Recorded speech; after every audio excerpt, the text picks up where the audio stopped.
Jio news کے ذریعے اہتمام مذاکرے میں تمام سیاسی جماعتوں نے اس بات پر اتفاق کیا کہ پاکستانی ریاست نے پرائیویٹ جہاد کو خارجہ پالیسی کے ایک اہم وسیلے کے طور پر اپنائے رکھا، جو پاکستان کے اندر بھی مذہبی دہشت گردی کا سبب بنا۔ JUI کے رہنما محمد جمال الدین نے کہا کہ ریاست کو اس بات کا حق حاصل ہے کہ اپنے مفادات کے تحت ایسی پالیسی اپنائے۔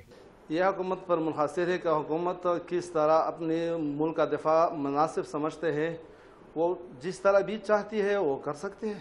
تمام جماعتوں نے اس بات سے بھی اتفاق کیا کہ پرائیویٹ جہادی تنظیموں کو دوسروں کے خلاف استعمال کرنے کا پاکستان کو فائدہ نہیں، نقصان ہوا۔ یس، بالکل نقصان ہوا ہے، پورے ملک کا ستیہ ناش ہو گیا۔ تاہم محمود شاہ کا کہنا تھا کہ شروع میں اس کا فائدہ ہوا تھا۔ جنرل ضیاء الحق نے ایک اسٹریٹجی کے تحت اس کو استعمال کیا افغانستان، اس کا ہمیں فائدہ ہوا یا نقصان ہوا؟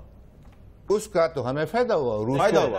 سیاسی جماعتوں اور تجزیہ کاروں کی اکثریت کا موقف تھا کہ اس جنگ میں پاکستانی عوام کا نقصان طالبان سے زیادہ ہوا۔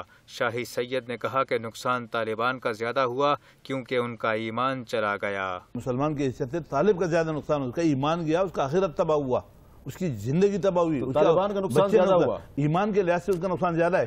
سیاسی جماعتوں نے اس بات سے بھی اتفاق کیا کہ پاکستان میں 50,000 جانوں کے ضیاع اور $1 لاکھ کے نقصان میں افغانستان کو اپنی اسٹریٹجک ڈیتھ سمجھنے کی پالیسی کا بھی قصور ہے۔ تمام فریقین نے اس بات سے بھی اتفاق کیا کہ پاک فوج طالبان کے خلاف کامیابی کی صلاحیت رکھتی ہے۔ جس طرح سوات اور تیرا کے اندر فوج نے اپنے آپریشنز کو کامیاب بنایا، باجوڑ میں بھی کیا، باقی ایجنسیز میں بھی، لیکن میں خاص طور پہ ان 2 آپریشنز کا ذکر کر رہا ہوں۔ اسی طریقے سے فاٹا کے اندر اور نارتھ وزیرستان کے اندر، پورے فاٹا کے اندر اور نارتھ وزیرستان کے خصوصی طور پہ بالکل اہلیت اور قابلیت ہے کہ صفائی کی جا سکتی ہے۔ شرکاء کی اکثریت نے اس بات سے بھی اتفاق کیا کہ پاک فوج اور طالبان کے درمیان معاہدے طالبان نے توڑے۔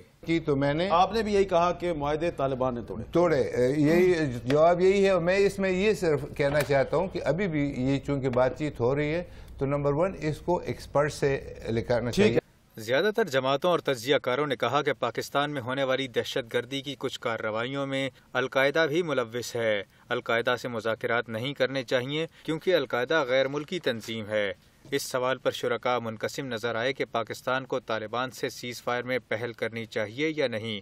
تحریک انصاف نے پہل کی حمایت کی۔ حکومت کی ذمہ داری ہے، وہ زیادہ بڑا پن دکھاتی ہے، حکومت زیادہ آپ کہہ رہے ہیں ہاں بالکل ہاں کرنا چاہیے، ٹھیک ہے، لیکن ساتھ ساتھ دوسرے سائیڈ بھی جو ہے نا اپنا بڑا پن دکھا۔ تاہم کچھ شرکاء کا خیال تھا کہ اپر دیر میں فوجی افسران کی شہادت کے بعد ایسا نہیں کرنا چاہیے۔